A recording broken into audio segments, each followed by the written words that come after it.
I like to think of the metaverse as an all-encompassing term that describes our digital existence. It often is advertised as some sort of digital world that is marketed by one single corporation or some sort of creative lab. However, I think it is much more. On one hand, it is 10 years away, but on the other hand, it has already been here for years. Today, I've become extremely bullish on Spatial, one of the quote-unquote metaverse projects. And truthfully, it's for reasons way beyond tech. In this episode, we'll dive into why I plan to become a Spatian.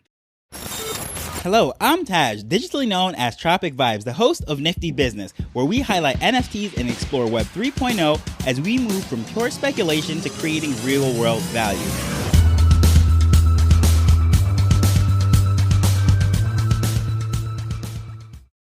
So I was in a space today with the crypto tech women, and some of the guests that they had were Decentraland and Spatial. And they were talking about all sorts of different things. It's very interesting onboarding people, what they're building in the space, and just the advancements that they have made during this time. Of course, during this bear market, a lot of people are exiting the space, but they were highlighting some of the great things that they are doing and what they're planning to do in the future. And I thought it was just a great space. Now, unfortunately, I wasn't there live for most of the thing. I had to catch the replay. But I caught the second half of it, and that was all because of daylight savings. Here in Jamaica, we don't have daylight savings. So it turns out that I was an hour behind the start space, and I ended up catching the last part of it. However, I could say what I did catch, and then the replay afterwards was well worth it. I don't really talk about the metaverse that much because a lot of the spaces that I've been in, it's been a lot of wishful thinking and people talking about the future and things that are so far off. And of course, complaining about the things that are not happening. So I don't really spend too much time in those spaces, but I was glad I was in this one because they were talking about practical things and the conversation was very grounded. And as far as Decentraland, that is where the Chibi Treehouse is. So I've been to events and stuff there, but again, don't really spend too much time speaking about it. And then Spatial, NFT 365, that is where Fanzo has the gallery of an NFT Mint 365 project when every single day for an entire year, he minted an NFT daily, which is absolutely crazy. That is something I spoke about quite a bit. The project has come to an end now. However, the gallery in Spatial is still up there, so you can actually walk through, check out everything. And for the most part, that was my interaction with Spatial. However, I was really excited to hear it with Spatial. Whoever was behind the account, the speaker that was there, the community leader, whoever, I thought they did an extremely good job in there, just really highlighting things that they were doing. But the things that really jumped out to me is when she said, you don't need a wallet, you don't have to connect anything, you can just start, hop in, use your email address. You can start building. You don't need to buy any land. Come hang out with us, have some fun, meet people, interact, and just be a creator. Anything that you could think of, you could do in there, and you could do it all for free. And I was like, wow, okay, that is a good sale right there. A lot of the times they're like, hey, come spend 1 ETH, 2 ETH, or whatever currency it is, Wax, Solana, Tezos, I don't know, whichever cryptocurrency that they're building in these worlds in. And they're saying, hey, come build, and then we'll hope for the best. And then in the future, things are going to be built out. And even with Yuga Labs, with what they're doing with the other side, I mean, you spend money up front and then hope for the best in the future. And a lot of people already are just upset. They unloaded for a huge loss because development takes time, but to pay up front, you're basically funding that development and you're buying into it, speculating, hoping that things work out. And yeah, with Yuga Labs, you would assume that things are going to work out, but there's no guarantees in this space. So with that, this proposition is much better. Come in, have a good time, start building, start doing some things, interacting absolutely free. And that really caught my attention. But if that wasn't enough to make the sale, the proposition, what really got me is when this guy came up by the name of Nomad, he starts to speak. First of all, he says he's from Iran and he's going to use a Google translator because English is his second language. And he basically reads off his little statement that he was saying that he translated. I don't know if that's Persian or Arabic or whatever language they speak. I'm not exactly sure, but he read it off. And quite honestly, his English was pretty good. A lot of native English speakers don't even speak as well as he does. But a lot of these English as a second language people do come into the space is a little hesitant, what have you. I realize they're apprehensive and so forth, but for the most part, everyone that I've been in, whether it's the people from the Hispanic community, the Asian community, wherever they come in, and usually they apologize for the English and it's perfectly fine. And it's mostly a self-conscious thing. We're all like that. Even me, myself, when I'm editing this podcast, I hear it back. I'm like, oh man, is that how I sound? And so many guests that I've had, they've all had that same complaint that they don't like to listen to themselves or play it back. And I'm like, just imagine what it feels like to me having 400 whatever episodes it is, editing those.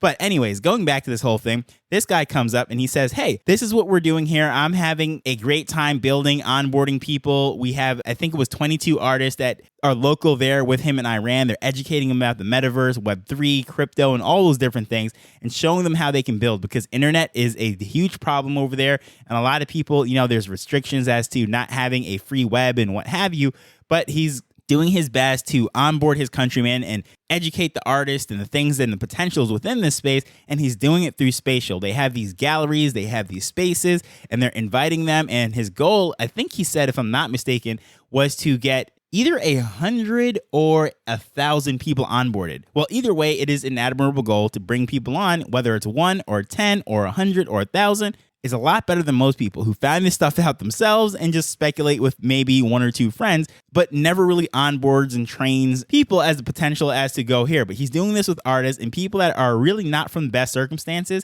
And I thought that was just really cool. But this is where things got really interesting to me. After he finishes speaking, thanks everyone for having him and the space is great and so forth, the representatives from Spatial then says, oh yeah, Nomad is one of our most active Spatians, and we just had a space the other day, and starts to highlight the things that he's doing. And I was like, wow, first of all, the project knows him by name. Of course, Nomad is his alias or his digital alias, whatever you want to call it, but they know him by name and they know what he's doing.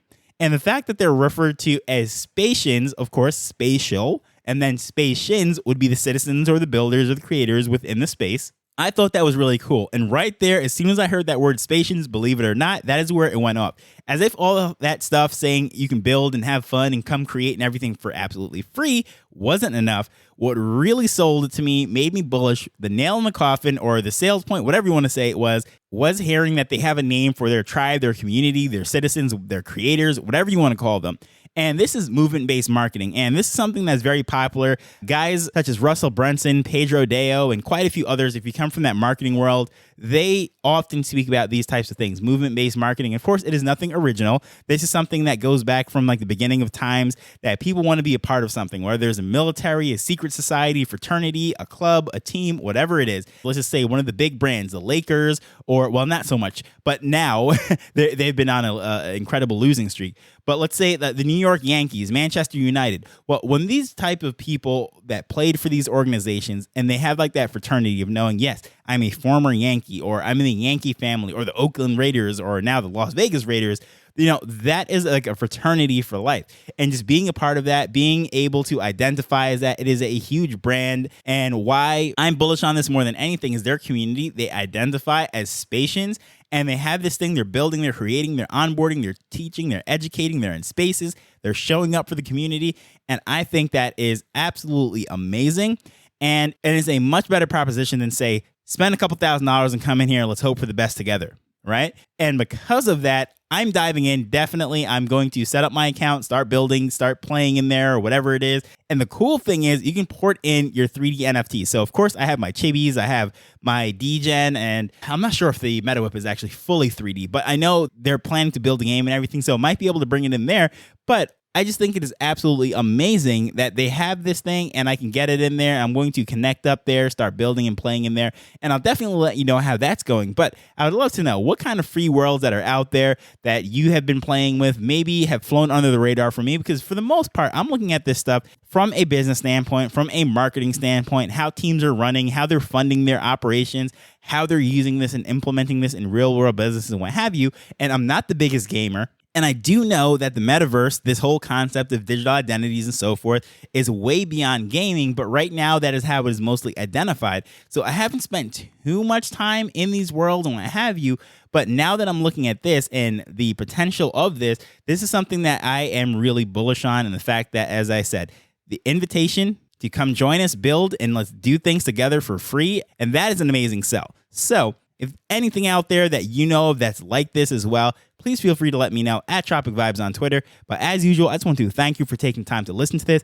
as we're learning and building Web3 together. So until next time, later. The Nifty Business Arrow is not investment advice. It provides insights and information within the space.